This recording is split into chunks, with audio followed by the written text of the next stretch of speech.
Welcome back. Nick here, and we're doing a dramatic reading, let's say, of The Giver by Lois Lowry.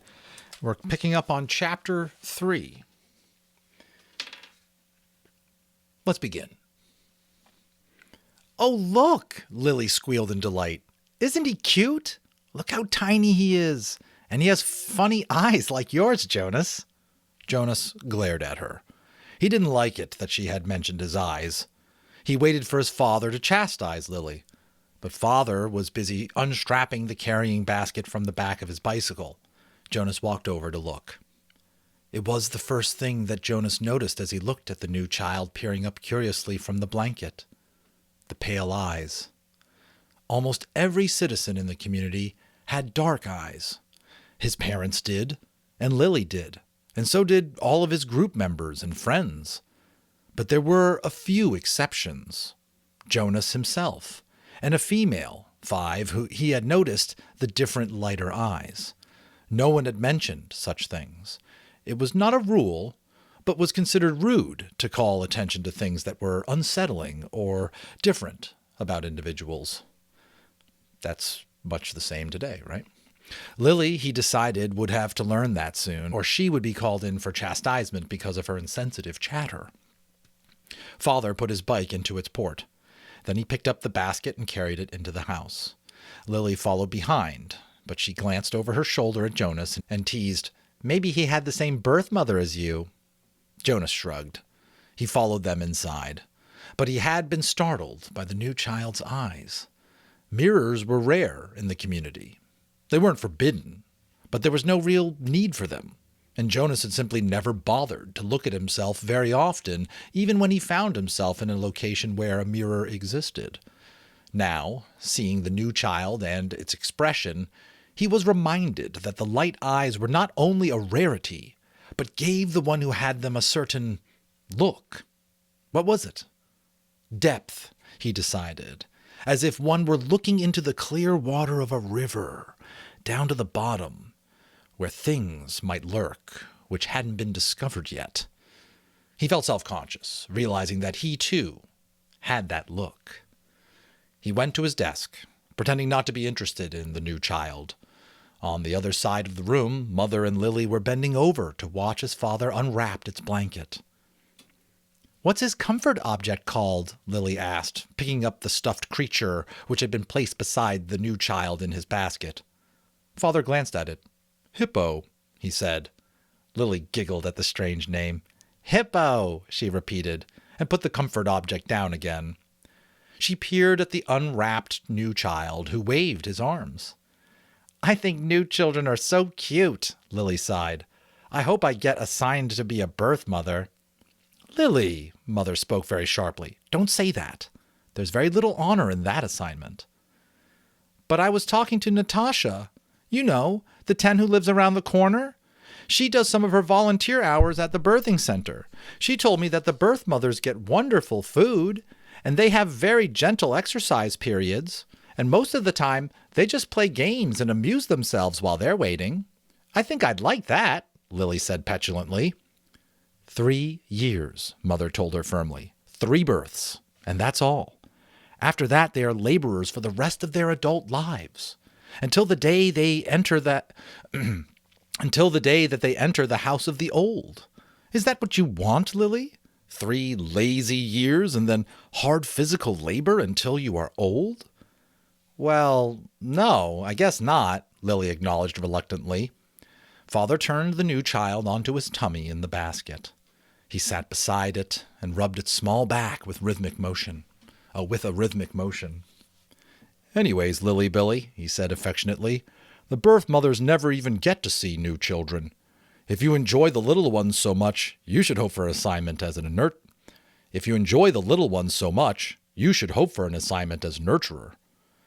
When you're an 8 and start your volunteer hours, you can try some at the nurturing center."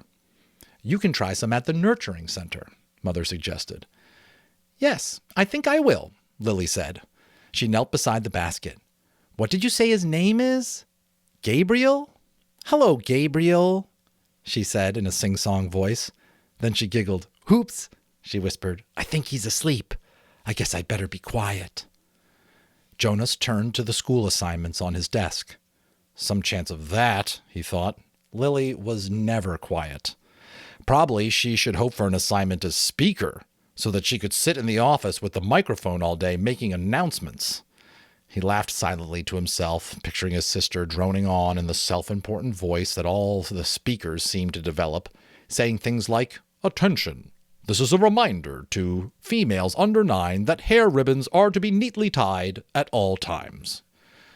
He turned toward Lily and noticed to his satisfaction that her ribbons were, as usual, undone and dangling.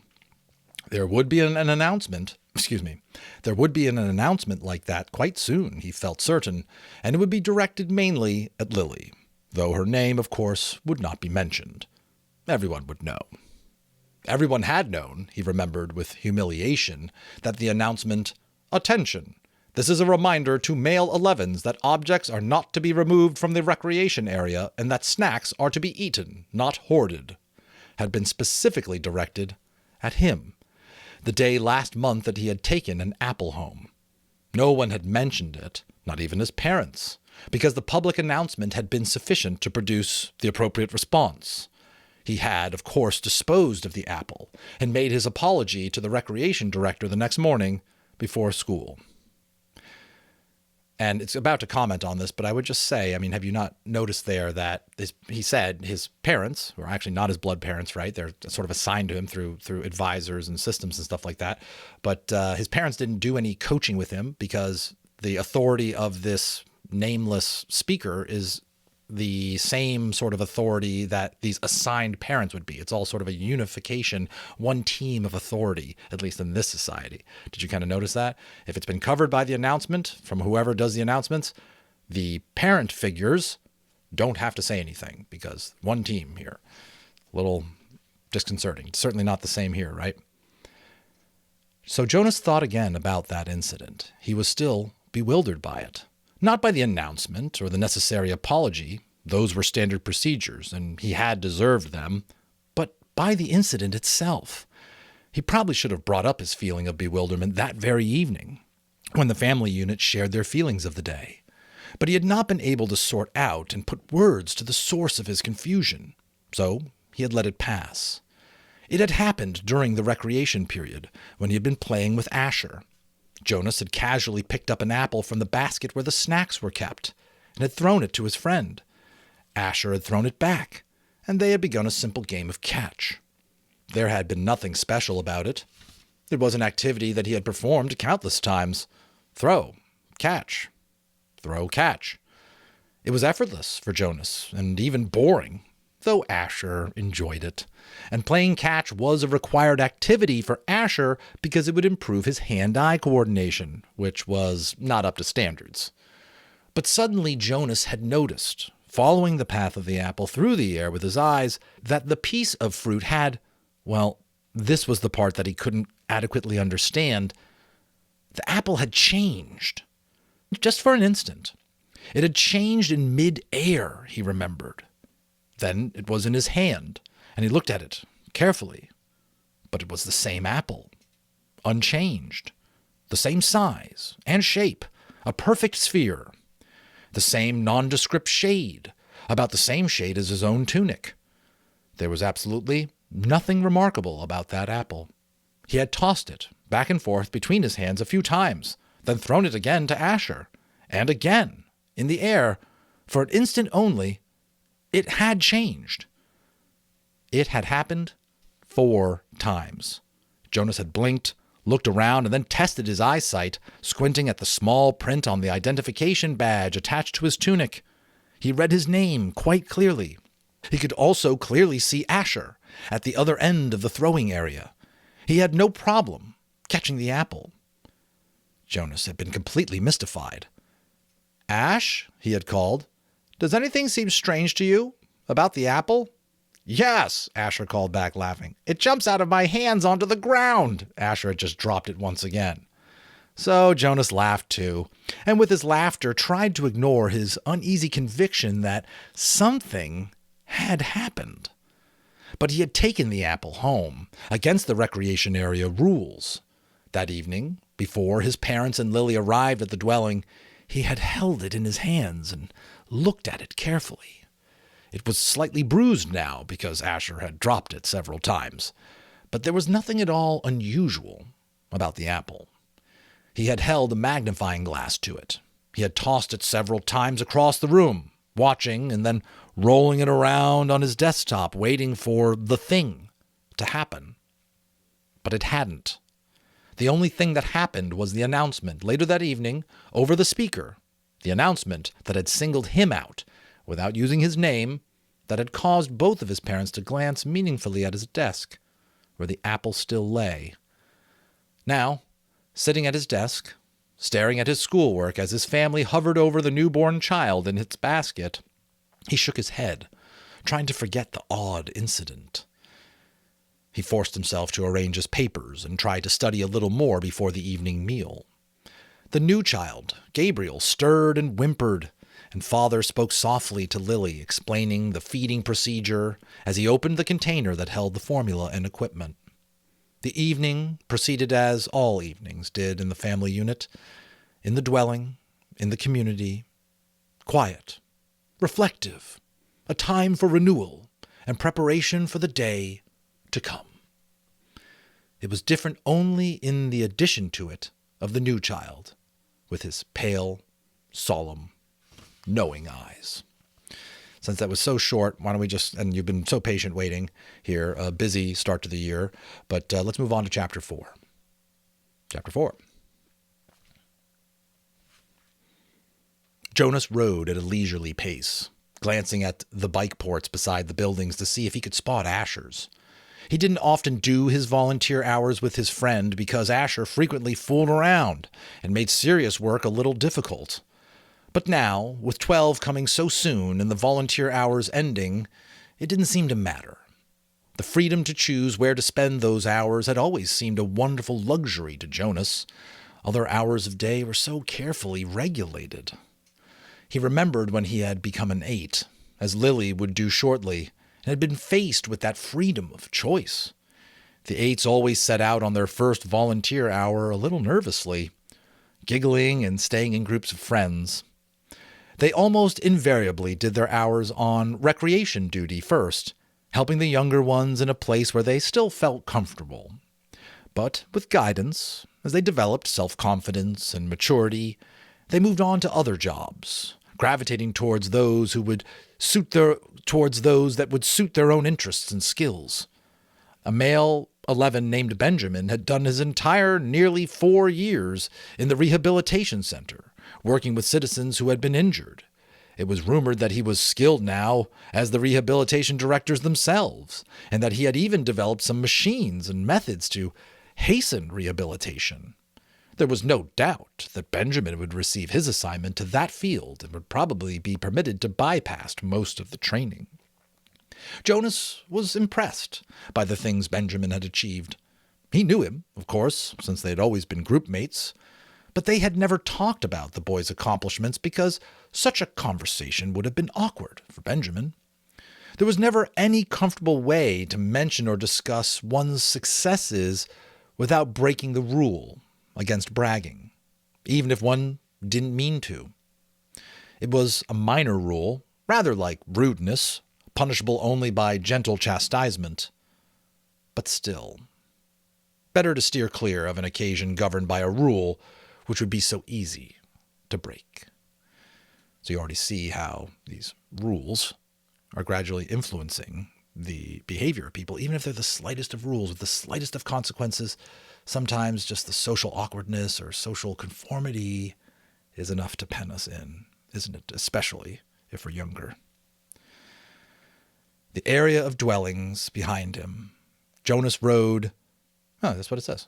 The area of dwellings behind him. Jonas rode past the community structures, hoping to spot Asher's bicycle parked beside one of the small factories or office buildings. He passed the child care center where Lily stayed after school and the play areas surrounding it. He rode through the central plaza and the large auditorium where public meetings were held. Jonas slowed and looked at the name tags on the bicycles lined up outside the nurturing center.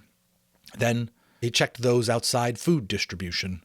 It was always fun to help with the deliveries, and he hoped he would find his friends there so that they could go together on the daily rounds, carrying the cartons of supplies into dwellings of the community. But he finally found Asher's bicycle, leaning, as usual, instead of upright in its port, as it should have been, at the house of the old. There was only one other child's bicycle there, that of a female 11 named Fiona. Jonas liked Fiona. She was a good student, quiet and polite, but she had a sense of fun as well, and it didn't surprise him that she was working with Asher today. He parked his bicycle neatly in the port beside theirs and entered the building. "Hello, Jonas," the attendant at the front desk said. She handed him the sign-up sheet and stamped her own official seal beside his signature. All of his volunteer hours would be carefully tabulated at the Hall of Open Records. Once, long ago, it was whispered among the children. An 11 arrived at the ceremony of 12 only to hear a public announcement that he had not completed the required number of volunteer hours and would not, therefore, be given his assignment. He had been permitted an additional month in which to complete the hours, and then given his assignment privately, with no applause, no celebration, a disgrace that had clouded his entire future. A disgrace that had clouded his entire future. Far more important for that disgrace of not following the rules to stick with somebody than some sort of encouragement of ever going outside the box or what's expected. "It's good to have some volunteers here today," the attendant told him. "We celebrated a release this morning, and that always throws the schedule off a little, so things get backed up." She looked at her printed sheet. "Let's see. Asher and Fiona are helping in the bathing room. Why don't you join them there? You know where it is, don't you?" Jonas nodded, thanked her, and walked down the long hallway. He glanced into the rooms on either side. The old were sitting quietly, some visiting and talking with one another, others doing handwork and simple crafts. A few were asleep. Each room was comfortably furnished, the floors covered with thick carpeting. It was a serene and slow-paced place, unlike the busy centers of manufacture and distribution where the daily work of the community occurred. Jonas was glad that he had, over the years, chosen to do his hours in a variety of places so that he could experience the differences. He realized, though, that not focusing on one area meant he was left with not the slightest idea, not even a guess, of what his assignment would be. He laughed softly, thinking about the ceremony again. Jonas, he teased himself, but he suspected that, with the date so near, probably all of his friends were too. He passed a caretaker, walking slowly with one of the old in the hall. "Hello, Jonas," the young uniformed man said, smiling pleasantly. The woman beside him, whose arm he held, was hunched over as she shuffled along in her soft slippers. She looked towards Jonas and smiled, but her dark eyes were clouded and blank. He realized she was blind. He entered the bathing room with its warm, moist air and scent of cleansing lotions. He removed his tunic, hung it carefully on the wall hook, and put on the volunteer smock that was folded on a shelf. "Hi, Jonas," Asher called from the corner where he was kneeling beside a tub. Jonas saw Fiona nearby at a different tub. She looked up and had smiled at him, but she was busy, gently washing a man who lay in the warm water. Jonas greeted them and the caretaking attendants at work nearby. Then he went to the row of padded lounging chairs where others of the old were waiting. He had worked here before. He knew what to do. "Your turn, Larissa," he said, reading the name tag on the woman's robe. "I'll just start the water and then help you up." He pressed the button on a nearby empty tub and watched as the warm water flowed in through the many small openings on the side. The tub would be filled in a minute, and the water flow would stop automatically. That's a nice-sounding tub. I don't think we have something quite like that. He helped the woman from the chair, led her to the tub, removed her robe, and steadied her with his hand on her arm as she stepped in and lowered herself. She leaned back and sighed with pleasure, her head on a soft, cushioned headrest. "Comfortable?" he asked. She nodded, her eyes closed. Jonas squeezed cleansing lotion into the clean sponge at the edge of the tub and began to wash her frail body. Last night he had watched as his father bathed the new child. This was much the same. The fragile skin, the soothing water, the gentle motion of his hand, slippery with soap. The relaxed, peaceful smile on the woman's face reminded him of Gabriel being bathed. And the nakedness, too. It was against the rules for children or adults to look at another's nakedness. But the rule did not apply to new children or the old. That's it. Did you hear that? No one. They didn't mention fathers and mothers. No one is allowed to look on each other's nakedness besides new children or the old. That's huge. Jonas was glad. It was a nuisance to keep oneself covered while changing for games, and the required apology if one had by mistake glimpsed another's body was always awkward. He couldn't see why it was necessary. He liked the feeling of safety here in this warm and quiet room. He liked the expression of trust on the woman's face as she lay in the water unprotected, exposed, and free. From the corner of his eye, he could see his friend Fiona help the old man from the tub and tenderly pat his thin, naked body dry with an absorbent cloth. She helped him into his robe. Jonas thought Larissa had drifted into sleep, as the old often did, and he was careful to keep his motion steady and gentle so he wouldn't wake her. He was surprised when she spoke, her eyes still closed. "This morning we celebrated the release of Roberto," she told him. "It was wonderful." "I knew Roberto," Jonas said. "I helped with his feeding the last time I was here, just a few weeks ago. He was a very interesting man." Larissa opened her eyes happily. "They told his whole life before they released him," she said. "They always do.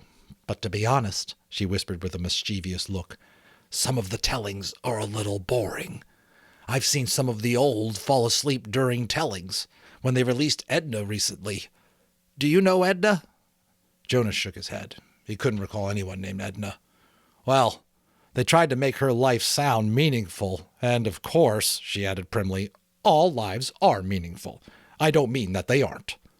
But Edna, my goodness, she was a birth mother. And then she worked in food production for years, until she came here. She never even had a family unit." Larissa lifted her head and looked around to make sure no one else was listening. Then she confided, "I don't think Edna was very smart." Jonas laughed. He rinsed her left arm, laid it back into the water, and began to wash her feet. She murmured with pleasure as he massaged her feet with the sponge. "But Roberto's life was wonderful," Larissa went on after a moment. "He had been an instructor of 11s. You know how important that is. And he'd been on the planning committee. Oh, goodness, I don't know how he found the time. He also raised 2 very successful children. And he was also the one who did the landscaping design for the Central Plaza. He didn't do the actual labor, of course." "Now you're back. Lean forward and I'll help you sit up." Jonas put his arm around her and supported her as she sat. He squeezed the sponge against her back and began to rub her sharp-boned shoulders. "Tell me about the celebration." "Well, there was the telling of his life. That is always first. Then the toast. We all raised our glasses and cheered. We chanted the anthem. We made a lovely goodbye speech. And several of us made little speeches wishing him well. I didn't, though. I've never been fond of public speaking." "He was thrilled. You should have seen the look on his face when they let him go." Jonas slowed the strokes with his hand on her back thoughtfully. "Larissa," he asked, "what happens when they make the actual release? Where exactly did Roberto go?" She lifted her bare, wet shoulders in a small shrug. "I don't know. I don't think anybody does, except the committee. He just bowed to all of us and then walked, like they all do, through the special door in the releasing room. But you should have seen his look. Pure happiness, I'd call it." Jonas grinned. "I wish I'd been there to see it." Larissa frowned. "I don't know why they don't let children come. Not enough room, I guess. They should enlarge the releasing room." "We'll have to suggest that to the committee. Maybe they'll study it," Jonas said slyly, and Larissa chortled with laughter. "Right," she hooted, and Jonas helped her from the tub. I don't think I need to tell you some kind of dark sort of premonitions, things that are kind of coming into the picture here of this community that, as I've said before, I think has certain aspects of it that you're like, that would be so awesome if we had a bit more of that in society in general today. And some other things that you're like, what? How could that work? How is that fair? Who would allow that to happen? What does that mean, right? So stick with us and we'll continue to uncover how the society works and what is the meaning behind this particular assignment that the book is based on. All right? We will talk soon, and I will see you on the next one. Bye.